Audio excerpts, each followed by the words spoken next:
नमस्कार. जय श्रीराम. मंडळी, स्वामी विवेकानंद शाकाहारी होते की मांसाहारी होते? खरं तर असा प्रश्नच निरर्थक आहे. पण ते शाकाहारी होते की मांसाहारी होते याच्यावर त्यांची श्रेष्ठता ठरत नाही. कुणाची श्रेष्ठता याच्यावर ठरत नाही. पण तरी एका यूट्यूबवर एका विवेकानंदांच्या अभ्यासकाची मुलाखत घेतली गेली. त्यावर हा प्रश्न विचारला गेला त्यांना की स्वामीजी शाकाहारी की मांसाहारी? तर आता अगदी खरं सांगायचं तर स्वामी विवेकानंद हे मांसाहारीच होते आणि हे 100% सत्य आहे. स्वामीजी हे क्षत्रिय होते, मूळचे बंगालचे. त्यांचा जन्म हा बंगालचा. त्यामुळे ते बंगाल हा प्रदेश जो आहे, मुळामध्ये गोवा आणि इकडे बंगाल हे जे प्रदेश आहेत, तसं ह्या प्रदेशांवर हा मांसाहाराचा म्हणजे माशाचा, विशेष करून मच्छीचा मोठा प्रभाव आहे. काही शाकाहारी वर्ग तिथे आहे, पण प्रमाण कमी आहे. शाकाहाराचं प्रमाण, मांसाहाराचं प्रमाण हे जास्त आहे.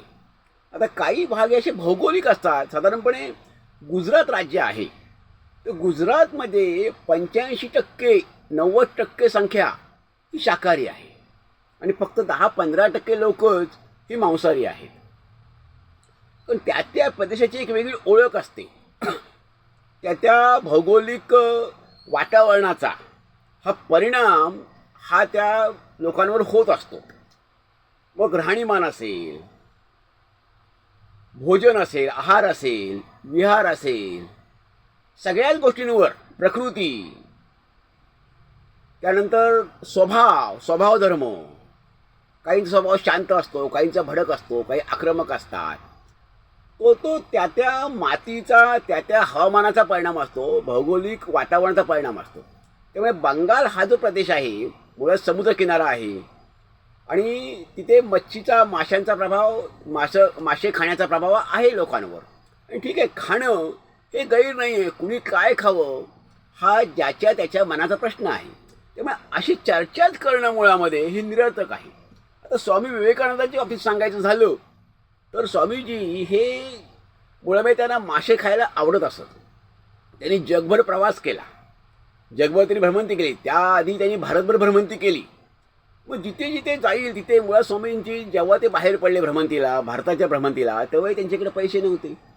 भारतातून बाहेर गेले ते परिषदेला, जागतिक परिषदेला, धर्म परिषदेला, तेव्हाही त्यांच्याकडे काही पैसे नव्हते. आर्थिक परिस्थिती कायम हालाखीची राहिलेली आहे. मग जाऊ तिथे त्या देश तसा वेश, जाऊ तिथे मिळेल तो आहार आपण घेतला पाहिजे. कुठेही कसंही राहता आलं पाहिजे. त्या भौगोलिक वातावरणाशी, सांस्कृतिक जीवनाशी आपल्या जुळवून घेता आलं पाहिजे. अशी स्वामीजींची आणि अन्य मोठ्या मंडळींची ही अशी एक सवय लागून गेलेली असते. त्यामुळे ते कुठेही गेल्यानंतर त्यांचा तो गुणधर्म, स्वभावधर्म बनून गेलेला असतो. त्यामुळे कुठेही गेल्यावर हे त्या सांस्कृतिक, भौगोलिक जे वातावरण असतं त्याची समरस होऊन जातात. परंतु मूलतः आपण जर विचार केला तर स्वामीजी हे क्षत्रिय होते आणि ते मांसाहारीच होते. त्यांच्या घरी लहानपणी त्यांचे वडील होते, वकील होते. त्यांच्याकडे वेगवेगळ्या प्रकारच्या चिलीम ठेवलेल्या असत. त्या चिलीम जातीच्या नावाने ठेवलेल्या असत, वेगवेगळ्या वर्णाच्या जातीच्या नावाने. तर स्वामीजी म्हणायचे, मला यांचं लहानपणापासून आकर्षण होतं की ही वेगळ्या जातीची का, तो भेदाभेद त्यांना मान्य व्हायचा नाही. तर चिलीम या गोष्टीचं आकर्षण स्वामीजींना होतं. त्यांना त्याचं व्यसन मात्र नव्हतं. स्वामीजी कोणत्याही व्यसनाच्या आहारी गेले नाहीत, त्यामुळे गैरसमज करून घेऊ नये. पण ते कोलंबियावरनं येत असताना, अमेरिकेतून येत असताना, त्या प्रवास अमेरिका लंडन असा प्रवास करत असताना ते कोलंबो बंदरावर आधी उतरलेत. काही वेळ ते जहाज थांबलं होतं. तिथून मग ते कन्याकुमारीला आले. तर ते कोलंबो बंदरावर, म्हणजे श्रीलंकेचं बंदर, तिथे उतरल्यावर तिथे एक जण त्या बंदरावरच चिली मोडत होता. तर स्वामीजीने ते बघून थोडी इच्छा निर्माण झाली, आपण तलब म्हणतो. आणि त्याला ते त्यांच्या गोर नेहमीच्या शैलीत म्हणाले, ते जवळ गेले, म्हणाले, बंधू, ही चिली मला थोडी ओढायला दे, झुरका घ्यायला देशील का? एक झुरका फक्त ओढण्यासाठी. त्यांनी ते अगदी आनंदाने दिली. स्वामीजीने एक झुरका ओढला. म्हणजे स्वामीजी कोणत्याही गोष्टीचे आहार देणार नव्हते, परंतु ते एक त्यांना आनंद मिळत होता. एखाद्या गोष्टी माणसाला एखाद्या वेळी क्षणभर का होईना आनंद घ्यायचा असतो. तसा त्यांनी तो आनंद घेतला आणि तसं ते आनंद घेत असत. परंतु मूलतः स्वामींचा पिंड हा मांसाहारीच होता आणि त्यांना मासे खाणं हे त्यांना खूप आवडत असे. आता अन्य महापुरुषांनी आपण बोललो म्हणजे जातीने आपण जर बोललो तर उदाहरणार्थ सावरकर हे काही क्षत्रिय नव्हते, सावरकर ब्राह्मण होते, तरी सावरकर हे मांसाहारी होते. ते गांधीजी 1909 साली जेव्हा सावरकरांना लंडनला भेटायला गेले, लंडनला जेव्हा गांधीजी गेले होते 1909 साली, त्यावेळेला ते सावरकरांना भेटायला गेले होते. तर तिथे सावरकर त्यांना जे अवस्थेत भेटले तेव्हा सावरकर हे मासे तळत होते. तर आता ठीक आहे, सावरकर मासे तळत होते त्याबद्दल काही गैर काहीच नाही. ज्याची त्याची आवड, कुणी काय खावं, कुठे राहावं, कसं राहावं, काय कपडे परिधान करावे, ज्याच्या मनाचा प्रश्न आहे. त्यांना ते आवडत होतं, ते करत होते, ते खात होते, ते काही गैर नाही आहे.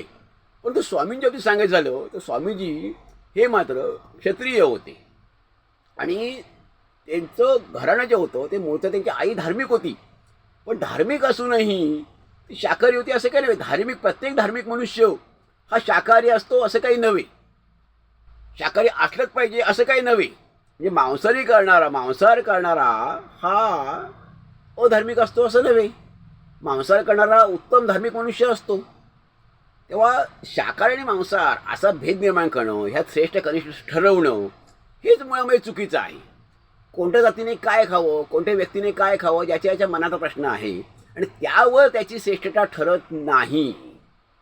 कोणत्या जातीने काय खाऊ नये हे पण कुठं लिहिलेलं नाही आहे आणि कोणत्या जातीने अमुक खावं हे लिहून ठेवलेलं नाही आहे.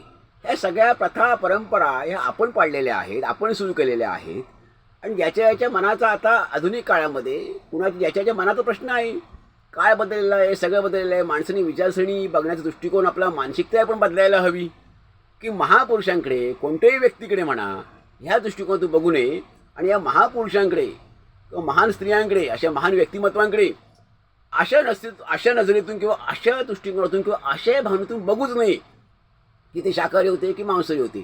तुम्ही ह्यावर त्यांची श्रेष्ठता ठरवणार आहात का? श्रेष्ठ कनिष्ठ ठरणार आहे का? नाही ठरणार. श्रेष्ठ आहे की कनिष्ठ आहे, हे लहान आहेत की मोठे आहेत, हे शाकाहारी मांसावर ठरत नाही. ते त्यांच्या कर्तृत्वाने मोठे ठरलेले आहेत. सगळेच महापुरुष असतील, महान स्त्रिया असतील, महान व्यक्तिमत्व असतील, त्यांना आपण महान का म्हणतो? त्यांच्या कर्तबगारीवर, त्यांच्या कर्तृत्वावर, त्यांच्या बुद्धिमत्तेवर, त्यांच्या प्रतिभेवर आणि त्यांच्या सेवा कार्यावर, त्यांनी केलेलं सेवा कार्य, मानव कल्याणाचा ध्यास, मानवतेची सेवा, ह्या सगळ्यावर ते मोठे झालेले आहेत. म्हणून आपण त्यांना महापुरुष म्हणतो, महान स्त्रिया म्हणतो. तिथे शाकाहार मांसाचा प्रश्न कुठे आला? तेव्हा हा वादच किंवा हा प्रश्नच, हा मुद्दाच मुळात निरर्थक आहे की शाकाहारी होते स्वामीजी की मांसाहारी होते. ते मांसाहारी होते म्हणून त्यांचे कुठे श्रेष्ठता कमी ठरते का? नाही आहे. शाकाहारी असते म्हणून ते कमी श्रेष्ठ ठरले असते का? असंही नाही. शाकाहार आणि मांसाहार हा मुळामध्ये दुय्यम प्रश्न आहे. ह्याच्यात शाकाहार आणि मांसाहार श्रेष्ठ काय आहे? काही श्रेष्ठ नाही.